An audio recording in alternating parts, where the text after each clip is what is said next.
J'avais tous ces mots. Dans le noir, des brindilles qui brûlent, des chemins à choisir, et d'autres. Déjà, je me suis dit, mais bon sang, il y a déjà tout un poème, ou 1000 poèmes, juste avec ces mots. Mais le tout, c'est que écrire, c'est choisir, et essayer d'arriver à organiser tout ça. Ce que vous avez sur vos feuilles, c'est sûrement très bien, mais ce n'est que la première partie du travail.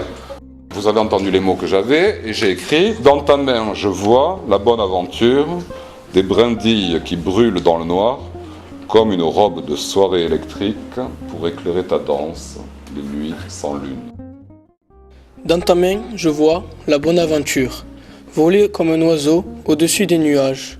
La bonne aventure, une mer fragile, cachée dans les montagnes. Dans ta main, je vois la bonne aventure d'une route droite, dans les nuages, dans les arcs-en-ciel. Il y a des milliers de chemins à travers ce village, dont les murs sont recouverts. Sur cette longue ligne plate, comme un rêve, je vois la route de l'avenir jusqu'au jour où tu t'envoleras.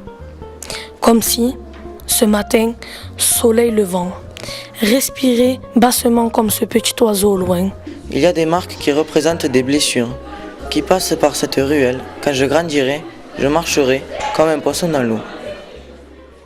C'est seulement à partir du moment où un texte poétique est lu à voix haute qu'il existe. S'il reste sur le papier, il n'a pas de sens. Le faire vivre, c'est se l'approprier, se le mettre en bouche et le faire exister, lui donner une âme.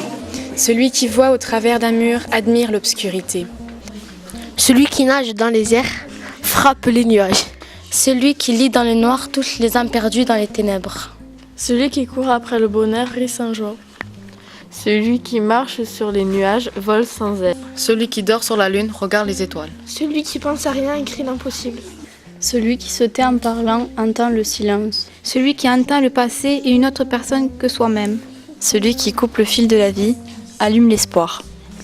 Celui qui mange la curiosité voit à travers le soleil. C'est ça l'intérêt de l'atelier.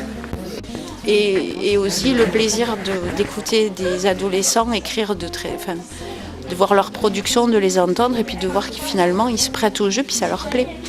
Celui qui s'inspire de l'invisible allume son âme.